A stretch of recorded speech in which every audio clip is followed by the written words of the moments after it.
Hey everyone, welcome back to Two Spot Monkeys Live. Joining us here for episode number 46. Glad to have you back and joining us for another episode and another week. I'm Tom, joined as always by Jim. Jim, how are you? I am good. The sun is not totally up yet this morning, Tom. It is a little dark in Nebraska still. I have the sunshine burning bright here in the Midwest. So, one of us is bright-eyed and bushy-tailed, or maybe both of us are. We'll see. That's right. We are on kind of opposite ends of the Midwest. I don't know if Nebraska fully falls into the Midwest, but yet doesn't fully fall into the West either. So I don't know. We're kind of in our own little land here. Yeah, but I saw something from a Barstool Sports contributor yesterday who was discussing Midwest sports, and they literally circled kind of like Michigan, Wisconsin, Illinois, Indiana, Ohio. And I'm pretty sure that was it. And like even like the bottom half of like Illinois was cut off. So like if you were like at the southernmost part of Illinois, you're no longer in the Midwest. Here in the South. Yeah, there you go. Anyways, we're now a geography podcast. Seriously, Two Spot Monkeys keeping you on your toes with that hot content every week. That's right. Well, speaking of hot content, we have a show to preview this week with NXT having In Your House coming up on Sunday night. And of course, we have our head-to-head competition that's been going on since January. And Tom has been thoroughly whooping my tail in since, well, the last show anyways. It had been really competitive up until Double or Nothing. And then it doubled and I got nothing. But it's gone quickly. Like I can't believe we're 6 months into this. Like absolutely. Totally agreed. Retrospectively, you're like, wow, we're here. So yeah, entering this weekend, the standings are Tom 68-20, Jim 63-25, 5-match difference. Previewing 5 matches today. I don't think we're gonna have 5 differences, but we'll see. This may decide it. And on that note, with Ringside Collectibles and Jazzwares releasing in-package images for the next AEW series yesterday, Penta El Zero Miedo looked very beautiful in black and gold. So that may be what I'm fighting for this weekend. I'd be fighting for Luchasaurus, but I don't think you can get him on Ringside anymore. I've been entering raffles on Facebook, and yeah, I've had good luck finding AEW in the store. We've talked about that before, so maybe I will have good luck when those start hitting the shelves here in a month or so. But anyways, excuse me, got a frog in my throat this morning. Figures will be another conversation for another day, I'm sure. Or I'm sure they'll find their way into our conversation as they always do. And they just did. But 5 matches down, 5 matches today. Like you said, I highly doubt that we'll have 5 differences. If we have too many differences and I lose them, though, I won't have much of a shot. Hell in a Cell right now, I think has 4 or 5 announced matches, and we'll be previewing that next week. And there's a couple more, obviously, that seem likely to be announced. Although, again, WWE's got this really bad habit of not announcing a couple of their SmackDown matches for pay-per-views until the day before or the Friday before. And we usually record. Lately, it's been on Friday mornings. So the odds are really good that there'll be at least a match or two we don't get to pick for Hell in a Cell if WWE can't get their stuff together. But that's a problem for another day, and we'll talk about that next week. WWE not having their stuff together is that could be the title of our podcast. Yes. Yep. When will they have their stuff together? Let me just give 2 sentences, and then we'll jump into NXT about WWE because it irritated me this week. So Cedric Alexander, I mentioned to you in a previous chat that I wanted to say something. Cedric Alexander, you split apart the Hurt Business, which first of all, completely stupid. That had legs, still had lots of places to go. So you split apart the Hurt Business. Okay, fine. Dumb. Then you have Cedric and Shelton be part of that split as far as they split up as well. You do a match between them 3 weeks in a row on Raw, because of course we can't do anything new. We have to do rematches a million different times. You have Cedric win 2 out of those 3 in not exactly dominating fashion by any means, but you put him over. You put the newer guy over, which would be a great, if you're going to break them apart, that makes sense. Use Shelton Benjamin, who's established, he's a long-term to put over the newer star, Cedric's been a cruiserweight champion, but don't have him in the cruiserweight division anymore. Help make Cedric. Could have done a better job of it, frankly, I think, in the way they did it on Raw in those couple of weeks, but they did it. So then they have Cedric come in and he fights Jeff Hardy, who hasn't been on Raw since the very beginning of May. And they have Hardy beat him and stand over him. Jeff Hardy doesn't need to win. Jeff Hardy could take a loss. That could have been a feud you started between Cedric and Jeff Hardy. Have Cedric cheat to win. And now you've got a thing and you're building Cedric because Jeff Hardy can help build him absolutely. And Hardy's Teflon. He'll be fine. Nope, you just beat Cedric. It's amazing that you have no new stars that mean anything. It really is. I also listened to the Oral Sessions podcast, which is just a great name, with the former Renee Young, Renee Paquette, I believe is how you say her last name now. She had Tommy End, the former Aleister Black, on this week. And it just made you shake your head and go, I don't get it, how they don't get it with this guy. He went from at one point potentially helping The Undertaker at WrestleMania in what turned into the Boneyard match. It sounded maybe like that conversation was had before WrestleMania had to go to the Performance Center. Potentially helping The Undertaker to about a year later, not having a job. Okay. Anyways, that could be a whole other podcast, and it probably will at some point. But let's get into head-to-head for NXT before I just get going off on WWE for everything they do. Again, 5-match card. I think a pretty well-built 5-match card. We kind of talked last week that it didn't feel, I don't remember if it was on the podcast or in our chat before, that it didn't feel like a card we were super excited about. What are you feeling going into this show, Tom? Yeah, so definitely agreed that was the kind of the attitude I was having before NXT TV this week. And it didn't do a whole lot to get me more excited, but I liked the way that they built the matches better on Tuesday for this coming Sunday. And we'll talk about that as we get into the match by match preview and our picks. So my goal is to watch this live. As our listeners know that you're like, Tom, you sound like yourself. You sound like a broken record. And then they're going to go, let's wait till the next episode 47, when Tom goes, well, I watched it on demand over 3 days and, 7 years ago. We do have some habits on Two Spot Monkeys, I'm sure, that our listeners have picked up on, and that might be one of them, Tom.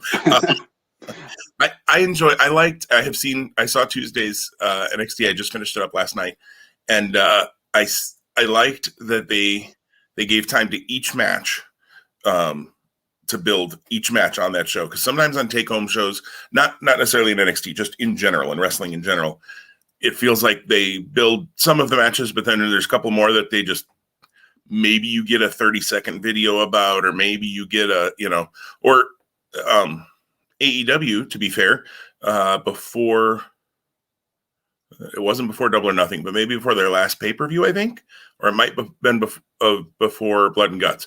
But they, on their go-home show, they didn't even really, they said, to hear about the main event, watch the Countdown show that's going to be on tomorrow. They didn't even really talk about the main event on the go, and I think a terrible idea. But NXT didn't do that, and they don't do Countdown shows either. So I understand AEW is trying to get you to watch another program too. But I thought they did a nice job on Tuesday night of giving each match some push and some reason to go, hey, I kind of want to see that on Sunday. So good job to NXT. Well, let's see. I am in the trailing position here in the head-to-head competition, so that would mean I make the first pick. The way that we've traditionally done things. I can talk sometimes. And we'll start off with Mercedes Martinez versus Xia Li. We didn't go over the order that I put these in, Tom. I apologize, but that'll make it fun. So Mercedes and Xia Li, they've done a nice little job with this over the last couple of weeks. I really liked, and you and I talked about this again at some point last week. I can't remember if it was while we were recording, but I like that they did the callback to the Mae Young Classic when these two faced each other. And Xia Li was the first, I believe it's the first Mae Young Classic.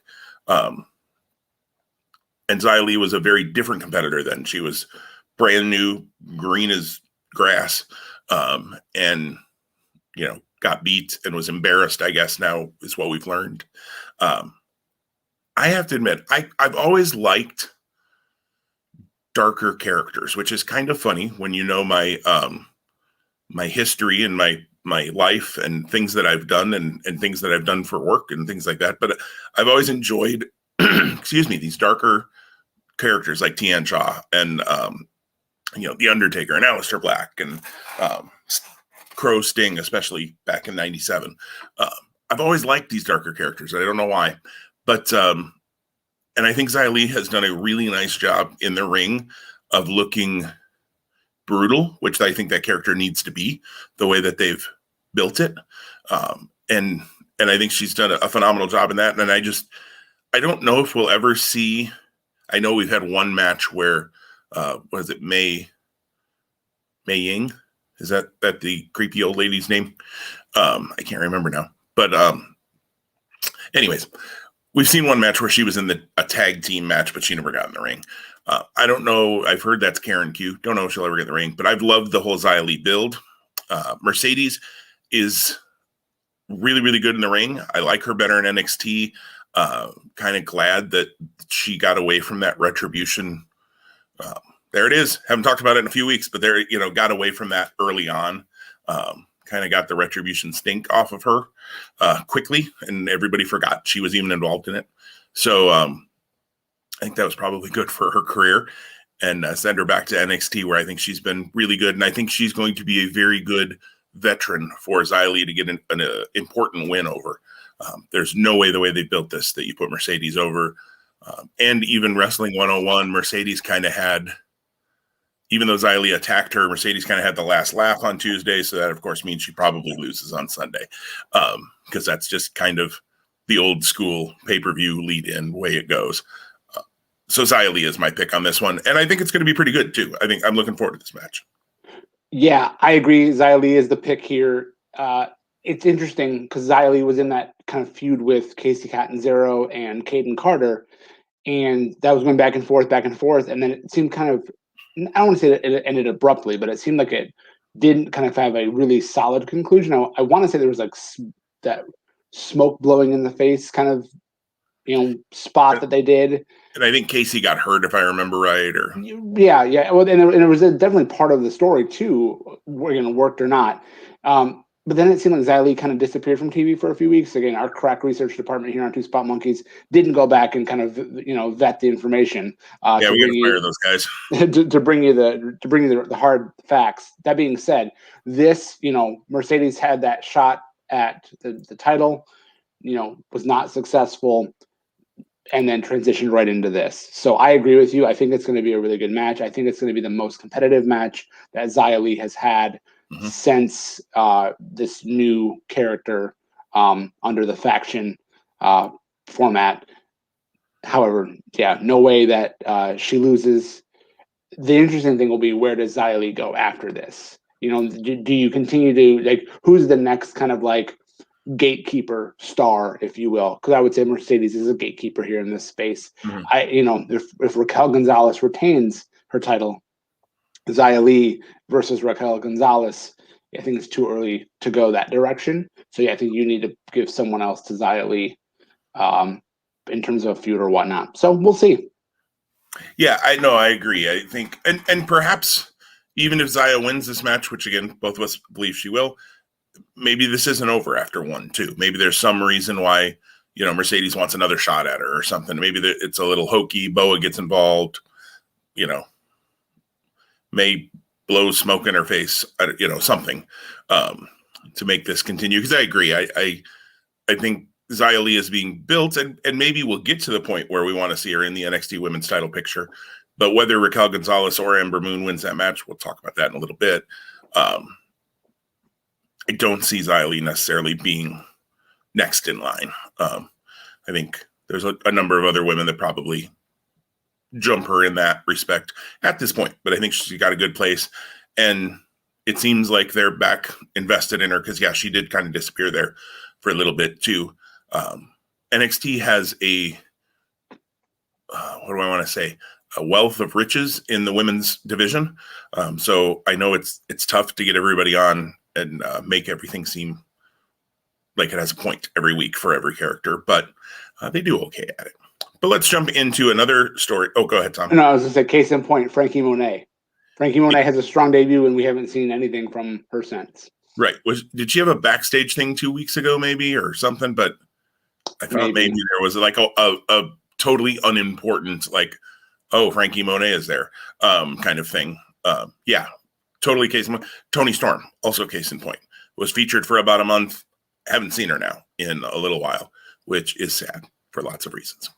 Anyways, moving on. We had a match announced previously of LA Knight versus Cameron Grimes, and now on Tuesday we had a pretty good segment, I thought, overall, that revealed that it will now be a ladder match, which is interesting because when I think guys in NXT that I would see in a ladder match, I gotta admit, LA Knight and Cameron Grimes, not necessarily the two that I would go, oh yeah, that makes sense. I mean, Grimes has been, I believe, in a ladder match for the North American title, maybe. I feel like he's been in a ladder match anyways. Knight, I don't recall Knight, certainly not in NXT, obviously hasn't been in a ladder match, and I don't have any strong memories of him being in ladder matches elsewhere, but I also, while I've been a big fan of Knight, haven't seen a lot of Impact Wrestling over the last number of years, and so if he had some ladder matches there, I don't remember him. So a ladder match for the $1 Million Championship. Obviously, we're going back with that kind of prop title. Looks gorgeous. It's always been, honestly, to me, it's one of the better looking titles, I think, in WWE history, because it just fits, since it's a gimmick title, really. It fits the gimmick so well. Like, I loved it back in the day in the 80s with Ted DiBiase. I did see a WWE poll about who's the greatest $1 Million champion of all time. And it had, Ted DiBiase Jr., the Ringmaster, of course, Steve Austin, and Virgil were the four choices, which I believe are the only four title holders, unless I'm forgetting something. I think you're right. I think Virgil was the only one who ever beat DiBiase, quote unquote, for the title. There were other people he defended it against. I was trying to remember if Hacksaw ever had it for like a week, but he might have stolen it, but I don't think he ever won it. But I mean, come on, it's Ted DiBiase Sr. The other three don't even count. And I'm highly doubting that LA Knight or Cameron Grimes is going to make me think that they're the greatest $1 Million champion of all time either, whenever this story runs its course. I've always, I've been a big fan of LA Knight since he was Sean Ricker and was on The Rock's reality show and was in Florida Championship Wrestling at that point, NXT or whatever, and been a big fan of his for a long time. And I'm loving Cameron Grimes in this character. I don't know, it's just kind of hokey. Not kind of, let's be honest, it's hokey. But he's just, he's funny. I can go either way on this because it's my pick first. So before it is your pick first. So I can go either way on this, but I'd love to hear your pick. Yeah, before you get too far ahead of yourself there. A little early still this morning. Tom, why am I previewing this match? Talk about it. No, it's all good. No, I think we both could have seen this coming. I don't know about the ladder match piece. I did think they were going to reintroduce the $1 Million Championship. The fact that Ted DiBiase's like, you have to climb the ladder. I thought it was kind of weird and hokey in a way that Cameron Grimes was like, well, Ted, what am I going to do? What do I have to climb this ladder for? It almost seemed like DiBiase was supposed to have already said it, and Grimes was like trying to come on, we got to move along here, Ted. We got time. We're on live TV, buddy. I hope that wasn't the case, but that very well could be, right? DiBiase missed his cue. So the idea of this match is exciting. I think it's gonna be a really fun match. And LA Knight, I think we both might agree, very inauspicious start for him in NXT this go around. He, correct me if I'm wrong, but I thought he was kind of reintroduced, Takeover Weekend or just before Takeover Weekend, kind of in the crowd. Well, he kind of stormed the pre-show of one of the takeovers and cut a promo, which is a weird place for me to debut because I don't know, maybe it's because I don't watch the pre-show that I have the feeling that nobody does, but I have the feeling that nobody does. And yeah, or was it even back to the February takeover? Again, that's okay. So right, so that's just it. He's been here now 4 months, and pretty quickly after that debut, he was putting over Bronson Reed, and he had kind of a mini feud with Bronson Reed. But Cameron Grimes kind of had an issue with Bronson Reed too. So knowing what we know now, Bronson Reed being North American champion, those guys, whether we knew it at the time or not, or could foretell it, those were being used as elevation tools to get Bronson Reed to the spot he's in now. Again, that's how you do pro wrestling. So I guess, no big deal. It's surprising when you think of, we both agree Cameron Grimes' ceiling is huge, ceiling is high, very entertaining, amazing in the ring. LA Knight comes in with pomp and circumstance, and then sure enough, first month in, you're already taking a pinfall loss. So it seems like, the traditional kind of way that you'd bring in a star, quote unquote, new star to a territory and then bring them up or put them over for a while isn't how NXT is really working. But they are in some ways. Xia Li, but Xia Li's homegrown. I digress. If you would have said to me 4 months ago, 5 months ago, when this kind of Cameron Grimes thing started, and it's probably around that, it was kind of with the whole like GameStop stock, thing, and then that became part of his story. That they fell into this gimmick. They did. Yeah, that he'd be the baby face. But and again, I don't know that he's that direct babyface, but he's the de facto babyface here because of LA Knight's cockiness. I'd have been like, okay. And again, it's not been overt. They're very clearly haven't made Cameron Grimes the babyface because he's not changed the way he's acting at all in terms of the money. And I will say the video before the in-ring segment with him burning $100 bill, lighting a cigar, and then choking on that, and then having what appeared to be, scotch or bourbon, and then taking a sip, and then, acting like, oh, this is great stuff, but you could tell he really hated it. That was really funny. And again, he's really nailed this the entire time. Heading into the match on Sunday, I hope for a good match. I'm not worried about the Cameron Grimes end of it. LA Knight, on the other hand, again, fantastic on the mic. Side note: have you seen the Car Shield commercials with Ric Flair? Yes. Okay, there's like a spin-off one where LA Knight is like the repairman. I don't know if I just wanted to make sure that you saw that because I just think it's funny because clearly that was recorded way before this opportunity came about. And now it's here, and like they're getting the rub if they think they are or not from a current NXT superstar. But LA Knight needs to bring up his side of the equation in this match. So I'm going to be watching the match with eyes on that to see. And again, there's probably few people in NXT in this kind of level beyond Cameron Grimes that could help Knight. And plus, they have the gimmick of the ladder, which I just hope they're safe. But I think they're going to be a little risky at times too because they're going to want to earn their spot. Because LA Knight is the heel. And even though I think he's been late to this story because of Grimes and DiBiase kind of had their thing before this, it wouldn't make sense to me to have Cameron Grimes win this title because I think he's the babyface. And again, I think him in that like desperation role of trying to prove himself continually beyond Sunday. Like I don't think he gets validation Sunday. So LA Knight's going to be my pick to ascend to the top of the ladder, retrieve the title, and I think this really, they often say that the title doesn't make the talent makes the title. In this case, I think it's kind of maybe a dual situation. I think it benefits the title with it coming back, but it also is really going to benefit LA Knight in terms of how he's presented and how he carries himself. It's amazing to think this is something that needs to boost his confidence, but I think that it will give him that additional kind of skin in the game, if you will, by them giving this to him as an opportunity. Yeah, totally agree with everything you said, Tom. The idea of Cameron Grimes being the babyface is kind of funny, but I also think he's just gotten over to a point where fans were cheering him, and they were like, "All right, we kind of got to go that direction." But I like that they didn't change what he's been doing.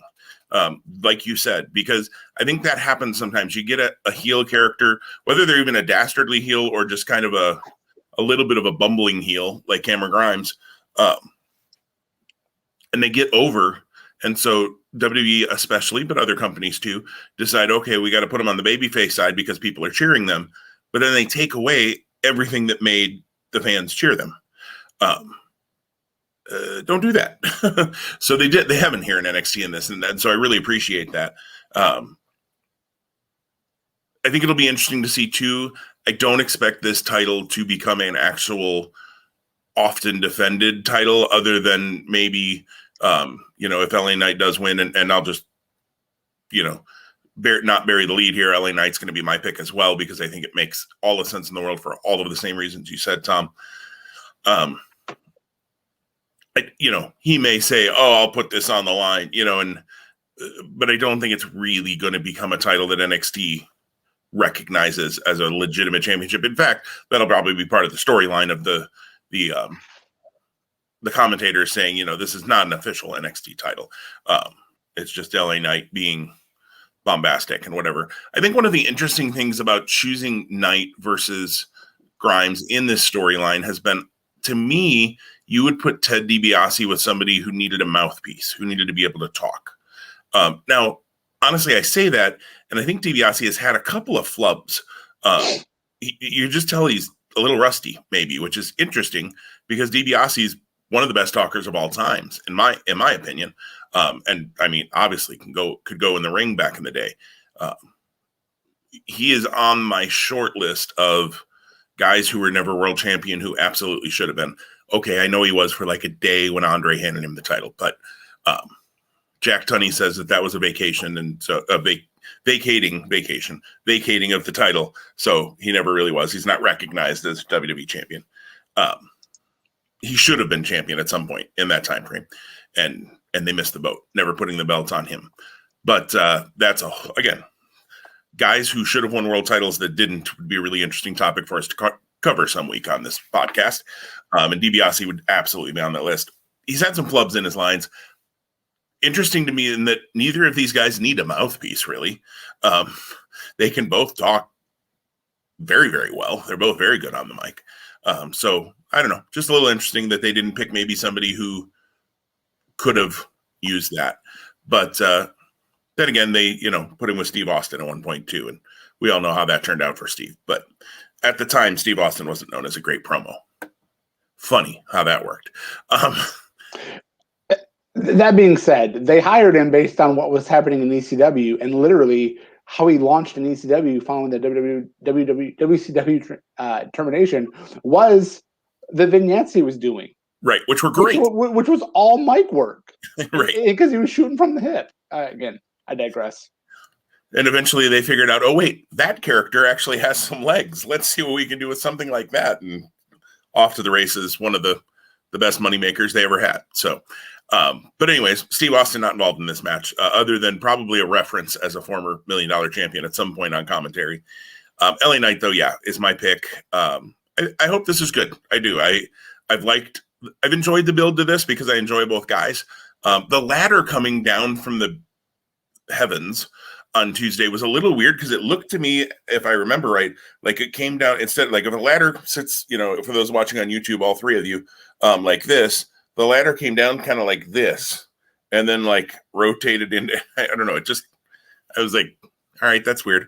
Maybe it had to be, because if it would have been hanging normally, you would have seen it in the camera shot or something probably. But I don't know how tall the ceilings are there in the CWC, but anyways, it was kind of funky. And I agree. In some ways, I hope that it was that DiBiase missed a cue for that line we were talking about earlier about, what am I doing, Ted? What am I climbing this ladder for? Because if not, it was a terribly written line, and that writer should be maybe in the next round of releases. I don't know. Don't release Aleister Black and Buddy Murphy. Release the idiot who wrote that line. I don't know. It was a bad line. Well, let's move into a match that was just made this last week official. Has been being built. It's not surprising they went this direction, but it is a way that we kind of talked about at one point last week. Again, can't remember if we were recording or not, that it was weird that we didn't have a tag or North American title shot match on this card when both had situations going on around their titles. So it wasn't like they just didn't have anything to do on this takeover. But because takeovers are 5 matches, and only 5 matches, apparently, because we just can't do a 6th. we're going to get a winner-take-all six-man tag match. Interesting. We've seen things similar to this before. Been a little while. Not in NXT, I don't think, but been a little while. But we have Bronson Reed, the North American champion, and MSK, the tag team champions, versus all three members of Legado del Fantasma, Santos Escobar, Raul Mendoza, and Joaquin Wilde for the North American and tag titles. Presumably, Santos Escobar becomes the North American champion if they win, not when they win. I don't know why I said that. If they win, and Raul and Joaquin become the tag champions, presumably. They didn't make it like, whoever you pin, you win their title kind of thing, which I've seen in other matches like this. But I digress. This is my first pick. Yes. Okay. Double checking that before I just launch into talking about things. I like all six of these guys. So this should be really, really good. Legado is really good as a six-man unit. We've seen that before. MSK is going to fly all over, and Bronson Reed is going to be a heck of a base for everybody to bounce off of. So this should be actually really, really fun, I think. If this isn't something that's super enjoyable at the end of the match, I'll be a little bit surprised, because this should be a lot of fun. Bronson Reed just won the North American title a month ago, maybe. Again, that crackpot research team not doing their job this week. But an MSK just won the titles at the last takeover, if I remember right. Tom's nodding, so at least one person did a little, or has a memory at least. So both of these are fairly new champions. Santos has lost the Cruiserweight title and seems to have moved out of the Cruiserweight division, which I love. He was great as Cruiserweight champion, but I do think Santos Escobar has more to give this business than just in the Cruiserweight division. And I don't mean that to be a knock on the Cruiserweight division. I just think Santos can rise beyond that division because of the way that WWE has defined that division. If you're in the Cruiserweight division, you're only competitive when you're in the Cruiserweight division, as long as you're taking on other Cruiserweights. If you come to NXT for any other reason, see August Gray and Jiro on Tuesday night, you are jobbers. Sad to say, just the way it is. Which is why I really hope that don't bring Ari Sterling to NXT until you're ready to move him either into a title situation with Kushida or something down the road, or you're ready to move him out of the Cruiserweight division and do something else with him, because I'm very high on him. And I don't want to see them just, have him get beat by Santos and LA Knight and other people randomly that don't matter. That are in matches that don't matter, I should say. Not those people don't matter. In matches that don't matter. Anyways, different problem, different day. This match, like I said, I think it's going to be really fun. It's a little bit of a double-edged sword. If you don't do the title switch here, I kind of feel like Raul and Joaquin are done as challengers for a while. Like, they've had, a shot. They've been around them. They might have even had two shots. I can't quite remember. I think just one. But they've been around the titles numerous times, even before just MSK, and they've never pulled through. So what do you do with them after that? Escobar, this is his first kind of non-cruiserweight feud. So do you have him not win I think it's interesting they moved him right into the North American title picture. I mean, there was no build from cruiserweight to North American title. They just went, bloop, you're going right into that picture. Wow, okay. Makes him important in the grand scheme of NXT, which I think he already was. But what do you do if he doesn't win the title? And yet, both Bronson, I don't think you do Bronson Reed especially any favors if he loses the title this quickly. And I don't think you do MSK any favors if they lose the titles either.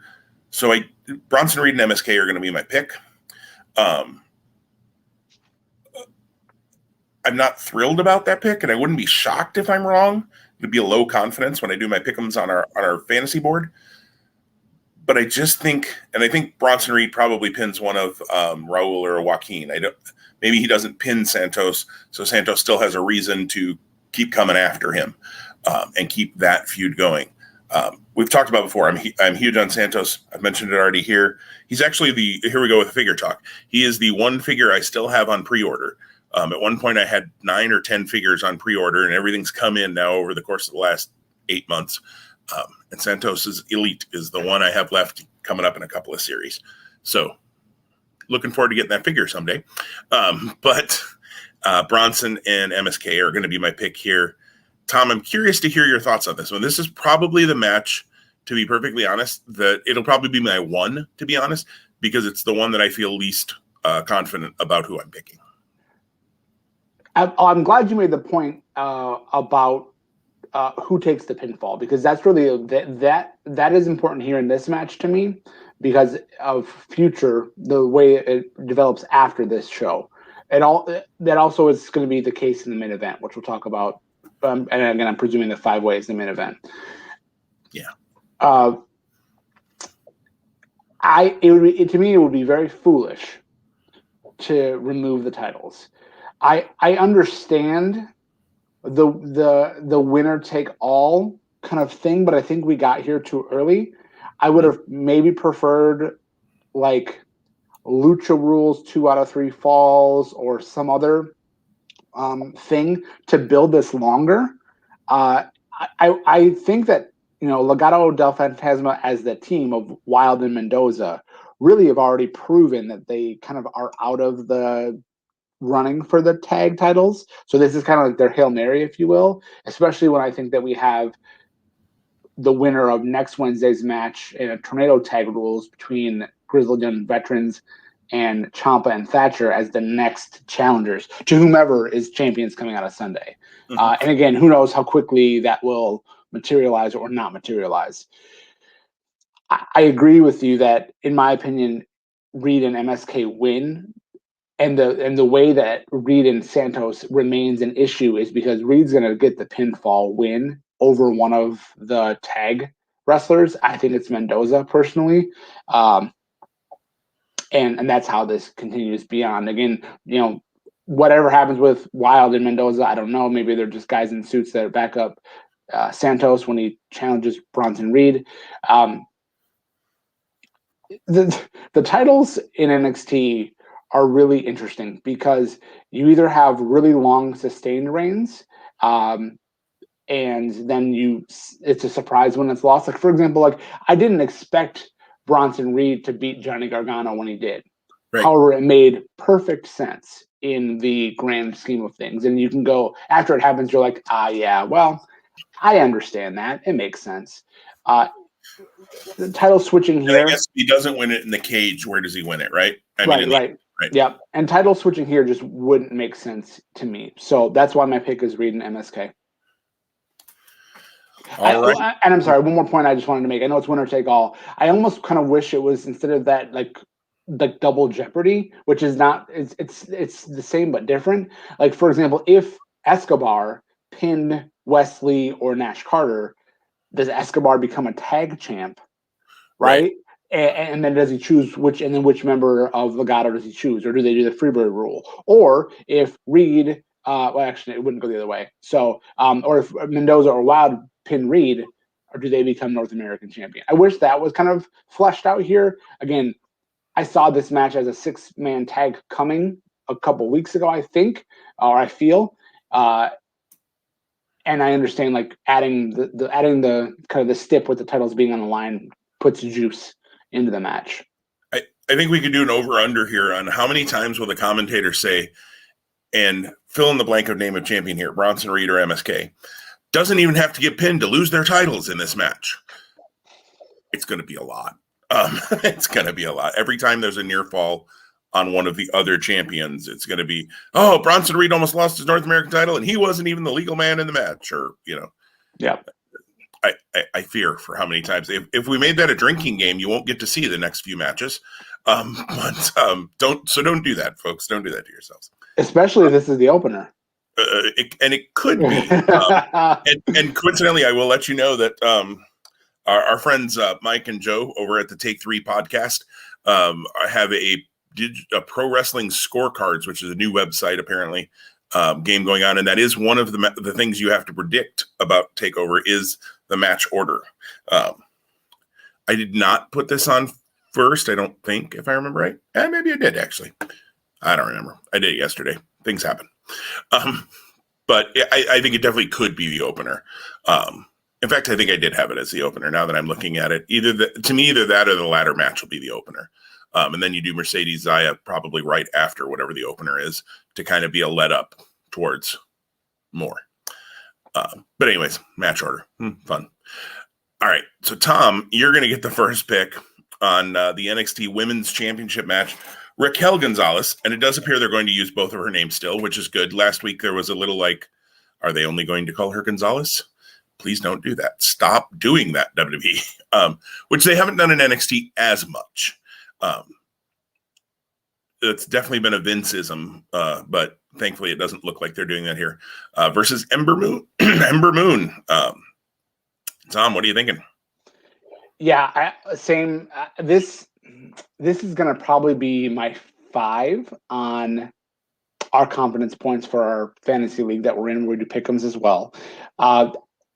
Ember Moon, when she came back, I was surprised that it was Ember Moon, and it's been an interesting build. I think it's not the same as LA Knight in terms of that build, but it's also not maybe what you would have potentially predicted with her coming back, especially after such the long layoff, and then also having been away from NXT before coming back.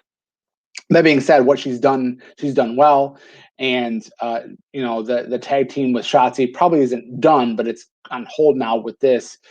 I didn't enjoy in real life, so yeah, I didn't enjoy the fact that Ember Moon didn't go over clean on Dakota Kai on Tuesday to give this a little bit more build.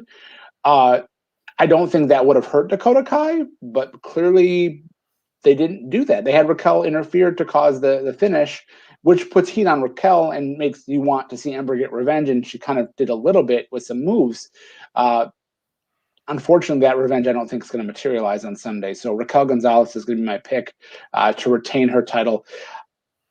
I look forward to them having a really strong match. I think Raquel Gonzalez in the first half of 2021 has been one of the I don't want to say a surprise, because I believe we saw this coming. We saw her elevation coming towards the end of 2020. That being said, she's really been able to have a spotlight and really own that and validate her role there, and that's really exciting to see when you think about, you talked earlier about Xia Li and the Mae Young Classic and Mercedes Martinez and how that's tied in.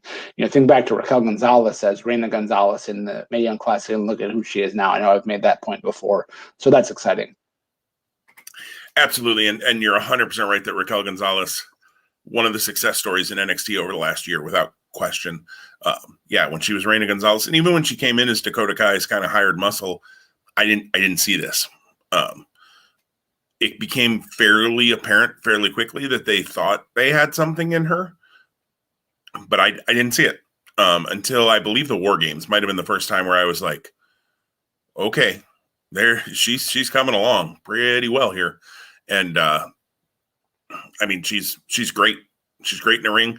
She understands. She doesn't try to be something she's not. Also, she's a power wrestler. She's a big, strong woman who doesn't try to. She's not trying to do 50 different flips and flying around, and she's even not trying to be super technical. And I appreciate that, because sometimes I think, especially younger wrestlers, can get into this mindset of, I have to do that. I have to do whoever they kind of aspire to be like, and whoever they look up to. I have to be that. Well, no, be yourself. And I think Raquel Gonzalez has figured that out really well. And NXT has figured that out really well and booked her in a way that's been really strong. Even her kind of pose of showing off the ridiculous back muscles, and how, that's different than what we see from really any wrestler, not even any female wrestler, any wrestler, so that gives her something different, where she has the title over the back of her shoulder, and does that. I think it's just, the presentation is really good. I think the question here becomes, is this where Dakota Kai eventually turns? Because that's coming. Raquel Gonzalez is going to be a babyface at some point here, because she's getting way too many cheers. And Dakota Kai's character, they've dropped little, could be red herrings, but little hints along the way of, is Kai jealous of Raquel Gonzalez? And Kai's character, as she currently sits, would be jealous of Raquel Gonzalez. I almost thought it was going to happen, honestly, at the end of NXT when Raquel was tending to Dakota Kai. I thought she was going to at least get pushed away, maybe not get turned on, but at least start really showing that dissension. But I think it could happen here. The only way I see Ember Moon winning this match is if it's by DQ. Dakota Kai comes in and attacks her, and then Raquel's mad about, hey, I didn't need you, to help me. What are you doing? I could see that. I don't want to see that on TakeOver though. And NXT has been pretty good about not giving us kind of schmozzy finishes like that on takeovers. So I don't think that happens here, but it would be the only way I could see Ember winning. There is no planet that Ember Moon walking out with that title right now makes sense. Down the road, could Ember be champion again? Sure, they can build Ember Moon back to that without a whole lot of struggle, because she has been pretty successful so far, but she has been in the women's tag division for the most part too. Giving her a couple of singles wins before they did this might have been smart, but they didn't do that. Like Tuesday. Right. I mean, it was a win, but it wasn't a clean win. But it wasn't dominant in any way. The only eclipse she hit was kind of that strange out of the power bomb, which I'm not really sure. Okay, I'm going to go into not suspending my disbelief for a moment here, and I know that's dangerous because it's wrestling. But if you think about how Raquel Gonzalez has someone up for that power bomb, how does Ember even really slip out to hit the stunner out of that? Like, without Raquel going, okay, I'll drop my arm. I don't know. Like, it looked funky to me. I get what they were going for, but it didn't land for me. And then kudos to Raquel Gonzalez for selling it like she got hit with the full eclipse. But I mean, what else could she do at that point? She had to sell it, but it didn't look great. That being said, maybe that's Wrestling 101 again. Ember Moon got the stunner. Raquel gets the win on Sunday. I mean, there's no way that moves. So just for the record, 4 for 4, we have the same picks. I think we're going to have the same picks I think we're going to go 5 for 5, but maybe we're not. You have a smirk on your face, Tom. Well, the smirk isn't. I mean, it's going to have to do with the main event because I think that's going to be a rich conversation. But before, I forgot to make a point when we previewed the 6-man. I just wanted to make sure I mentioned Hit Row because there was an in-ring transition with Hit Row before Swerve Scott fought Killian Dane. And again, maybe that was foreshadowing that Hit Row is headed for Bronson Reed and MSK, which Hit Row as a tag team of Top Dollar and Ashanti. I can leave that versus take that. They've only had one match so far, so you do need to build them as a team more. Right. And Swerve and Reed have a lot of history. So, it's not that I will never advocate for more titles in WWE and or NXT because the landscape is full as it is. But if there was ever the right opportunity for a 6-man tag title situation, Hit Row would be great for that now. I don't know how long, but at least for now. But I think the ceiling still remains incredibly high in Swerve Scott. That guy, a year ago when they were doing the cruiserweight kind of G1, bracket system, he was the one guy that pinned Santos Escobar. And that's never been, I don't think that's ever been materialized. They had maybe a small feud last fall where that did get, they didn't call back to it by any means, but that type of stuff. I can't remember 2 weeks ago what happened on NXT, but I can remember that Swerve Scott beat Santos Escobar a year ago. When he wasn't even Santos Escobar yet. Exactly, yeah. But no. And you and I have talked about, we both really enjoy the Hit Row presentation. I think if Top Dollar and Ashanti are going to go for the tag titles, they need to get a few more wins and especially beat some teams that mean something along the way, or at least a team that means something along the way. But I love the presentation. I've enjoyed the little bit I've seen out of Top Dollar. I think Ashanti's always been good. Brianna, I think is the young lady's name, has played her role well. I think it'll be interesting to see if she, ends up becoming a competitor in the women's division. I would assume she's training for that. Although I will also say if she's, and I'm totally guessing here, if she's not ready in the ring yet, though, I think she's fine in the presentation the way she is right now. And then don't put her in the ring, because that will bring, if she's not ready, that would bring her down from the level I think she's already gotten to. So don't put her in the ring until she's ready, if that's the case. Maybe she is ready and they're just, hedging their bets and not kind of doing everything all at once, which is also probably a good idea. But 6-man titles actually would be kind of fun in NXT. It seems like there's enough little factions and pockets. It's not quite AEW where everybody gets a faction, but I saw a meme that had Tony Khan. And by the way, just a real quick aside, I watched on YouTube last night the summit they had on Impact with Tony Khan, Scott D'Amore, and Don Callis about the title situation. I like Tony Khan. He's not good on the mic. He kind of rambles. I mean, he very much sounded like he does at some of those pressers where you're like, he's having 6 different conversations right now. Like he's just kind of popcorns all over a little bit. And yeah, I don't know. Tony Khan needs to not be a TV character. And he almost seemed like he was playing one on Impact last night, which was a little bit like cringeworthy a little bit. Anyways, but I saw a meme that had Tony Khan's face and it said, you get a faction and you get a faction and you get a faction. I was like, it is kind of that way right now in AEW. But NXT has kind of got some of that. I mean, you've had some factions even that weren't named factions. Like before Danny Burch got hit, you had Pete Dunne, Oney Lorcan, and Danny Burch. And Dunne and Lorcan are still, buddies at least, helping each other. They're not as much of a team as they once were a unit. But everybody's kind of got friends, and that's good. You need friends in the world of pro wrestling. Well, let's talk about the NXT title match. And it's my pick first, yes. 5 matches, that makes sense. It's an odd number, Jim. I can do math.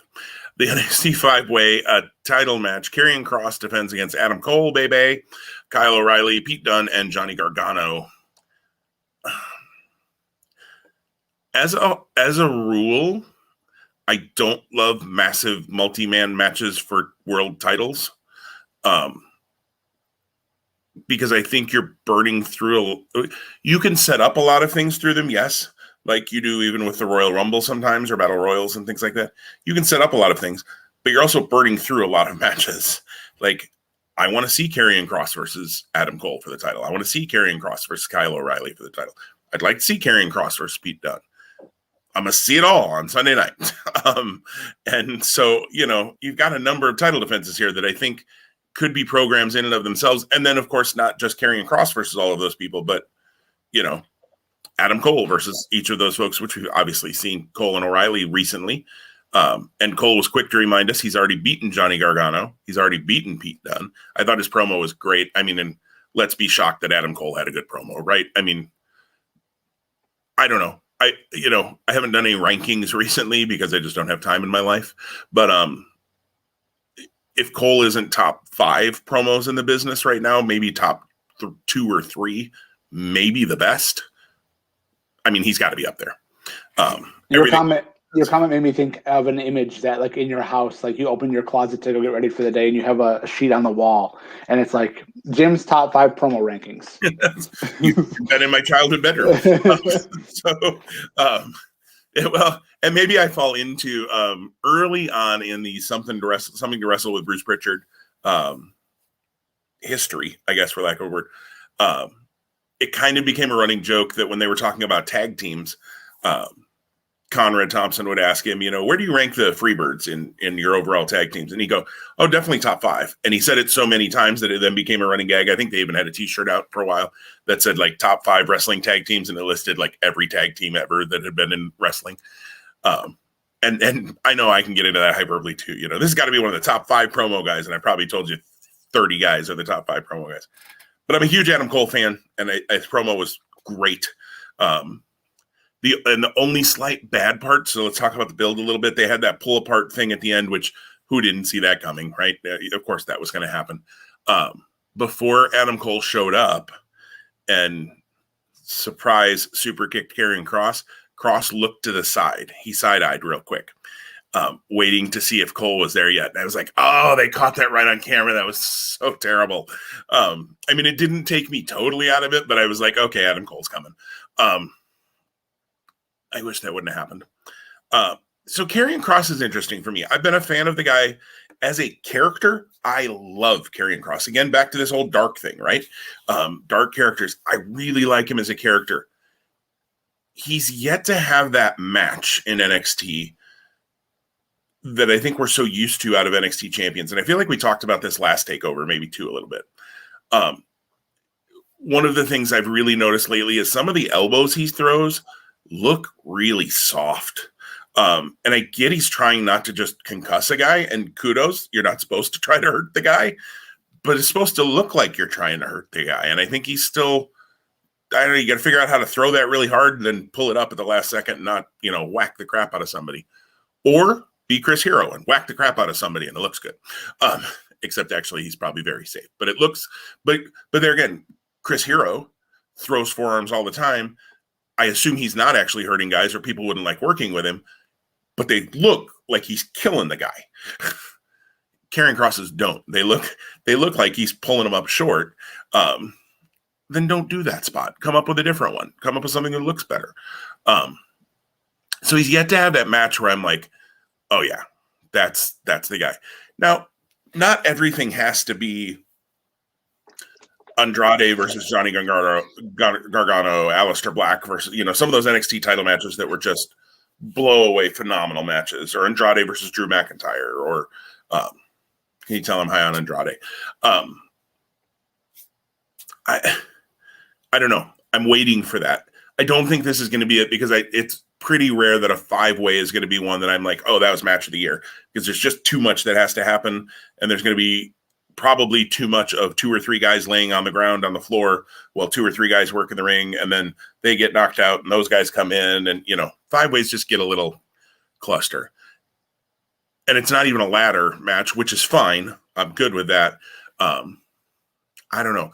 I'm looking forward to this match because I like all 5 guys. Kross, you can't take the belt off Kross in a 5-way to me. I mean, you could, because it gives him all the protection in the world of he doesn't have to take the fall to lose the title. I don't think it's time to take the belt off Kross, but I'm starting to get slightly concerned about Ken Kross. When Kross came in, I thought he could be a future WrestleMania main eventer down the road if they don't bring him up from NXT and then ruin him like they do almost everybody that they bring to the main roster. Another podcast. But I don't know. It's not totally clicking for me when the bell rings. Before the bell rings, love everything he does. Love it. I thought his promos were good. I do think he's still trying to, though, latch into exactly what character he is, because at times he's the devil and at times he's like a mafia boss kind of, and at times he's, I don't know. I think he is still latching into who is Karrion Kross too. But so I don't know. There's a lot to unpack there about Karrion Kross. I do think he's keeping the title. I'm interested to see, though, where do we go out of this? Your point about who takes the fall here. Again, on our Friends Over Take 3 podcast, that's one of the things you have to predict. I predicted Pete Dunne to take the fall because in looking at it, as much as I don't love that because I like Pete Dunne, I don't think you pin Adam Cole because I think there's more to tell in that story. I wouldn't pin Kyle O'Reilly personally. I do think you could pin Gargano. I think he's pretty Teflon. I don't think it would hurt him at all. Gargano is over like Rover at this point, and I don't think a loss would hurt him. But I kind of feel like if you said which one of these is not like the other, Pete Dunne feels like that to me. And I hate that I feel that way because I like Dunne. But I'm going to go Kross pinning Dunne. Not that we have to pick who's getting beat, but you had brought it up, and I do think it's an interesting conversation piece in this match. So what are you thinking, Tom, about this match? I'm curious because I know it sounded like you have a lot to say here. Yeah, no, I'm gonna share a lot of the same opinions that you were bringing to the table. First and foremost, let's start with just Karrion Kross and his presentation. To me, it's been the tale of 2 kind of stories for him with his NXT run.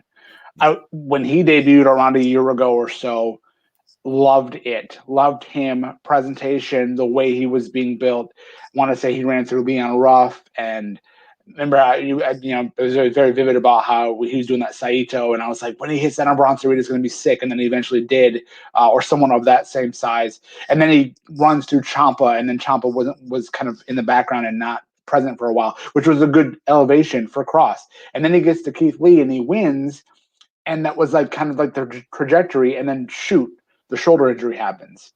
And so it's like a restart. And that restart didn't do him any favors. And so when he's come back here in 2021, it's not been the same in terms of the feeling I have, the presentation. It was a bad restart. And I understand the restart had to happen because of the injury. His first match when he beat Finn Balor for the title was okay. It was not something that I'm like incredibly memorable. The rematch I actually thought was a lot better, which is surprising because they had less time. But I think the format for how they brought it on that NXT TV, for me at least, it landed better than the other match. But I think you're right. He's still kind of who is the identity, who is the character of Karrion Kross, and what does that mean? And then beyond just like that, the strong character or the developing strong character, you have to bring it in the ring. So these four that are opposing him are some of the best in NXT and arguably some of the best in the world. So if you're looking to have a really great blow away match, here's the spot to do it. And my pick is Karrion Kross to retain. I don't see how you move the title here, especially because of the elements of the people who were involved. If you said to me, there's no way that Adam Cole and Kyle O'Reilly don't have a secondary match this year, coming off of their takeover match, WrestleMania weekend, I'd go, you're crazy. They have to. There's no way that you can watch what's been going on and think that this feud is over, even though it hasn't been the focal point. Everything between the two is simmering, and I think that we get that back here, even though I think that Kyle O'Reilly is the eventual person that unseats Karrion Kross. When, how, and where, I don't know that, and I don't want to get down that path yet. Johnny Gargano seems like a guy without a real story. As I was listening to you and thinking about this, I go, gosh, you know what? It's almost a shame that Gargano and Austin Theory don't like really make a concerted effort to do a tag run, because I think them versus MSK could be money. And I hadn't thought about that until I was listening to you kind of give your take on this match. So I could see Gargano, even though I don't think I'm going to agree with you and think I think Pete Dunne is the guy that takes the pinfall. So it's ironic that we have the same view there. My thought though is Pete Dunne is the guy that loses the title here because he's the guy that needs to be protected the least.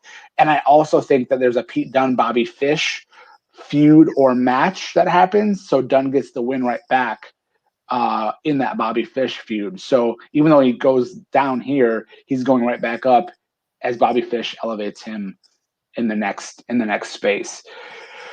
The other big question I'll say here is just where's Finn Balor at? And not only that, where's Finn Balor? Not that I need him here or he needs to interact with any of these guys.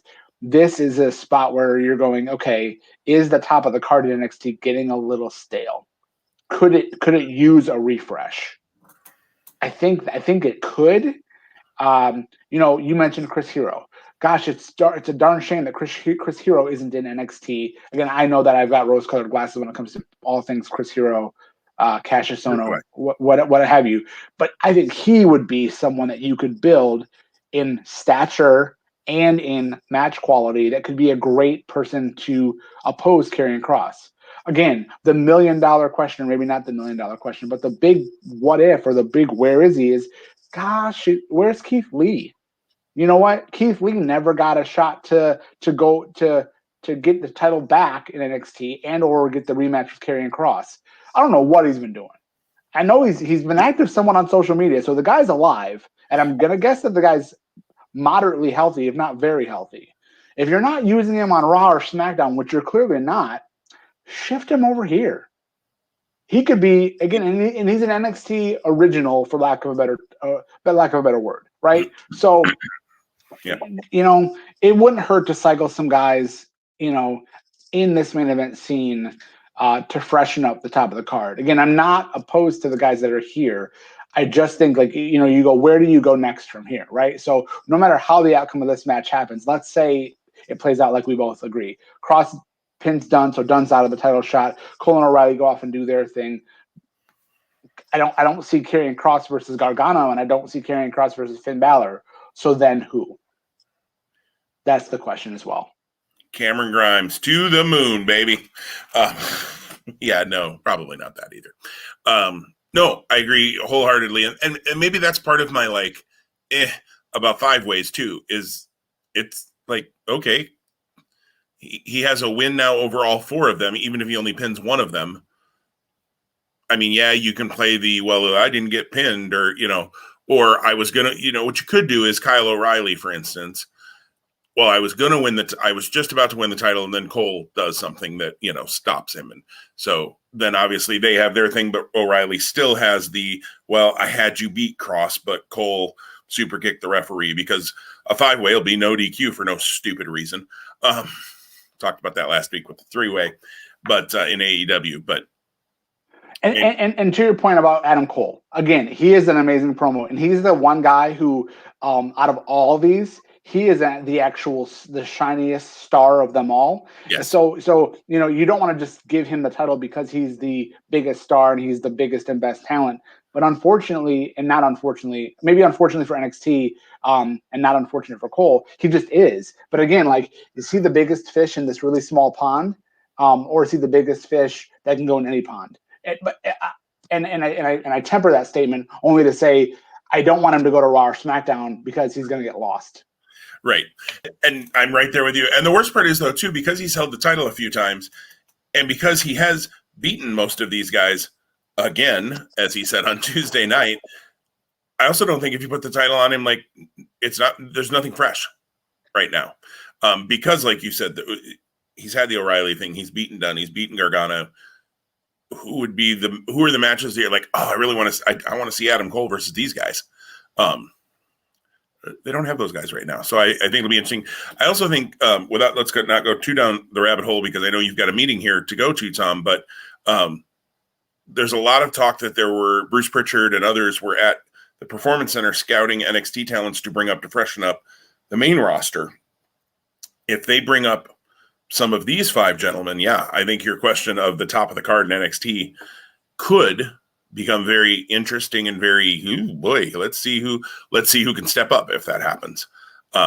Apparently they were looking for personality. So, I mean, I think you've got personality in spades in a few of these gentlemen. So be interesting to see if they do pull any of these guys to the main roster. But that being said, we've had a good tight 1 hour and almost 8-minute conversation here, which is good. We didn't go totally Broadway on you guys. Next week, we'll be back with a chance to look at In Your House, and we'll also be previewing whatever WWE bothers to tell us is happening at Hell in a Cell before that time. Yay, WWE and their pay-per-view announcing methods. And our picks are chalk across the board. So you will have a 5-match lead going into Hell in a Cell no matter what happens. Yeah. So, and again, and that's not anyone's fault other than WWE for being somewhat predictable. And again, let's hope that when we come back next week, we have some surprising takes, because what we thought might happen didn't actually happen in reality. Right. No, absolutely. And there were just no matches on here where I felt like, well, I could go either way on this, so I'm going to go contrarian to you to try to catch the point. I'm also behind 5 matches, so I need to be very careful about doing that and not bury myself 6, 7, or 8 behind. So, yeah, it's a tough spot I'm in, but that's okay. Hell in a Cell, doesn't even have 5 matches, I don't think, announced right now. So this might be over after this, because we might not even get to pick enough matches. But anyways. It's all good. We appreciate everyone joining us. Have an awesome week, and we look forward to coming back to recap this show in your house, or in your car, or wherever you listen to this, and talking about Hell in a Cell next week. Take care, everybody. Take care.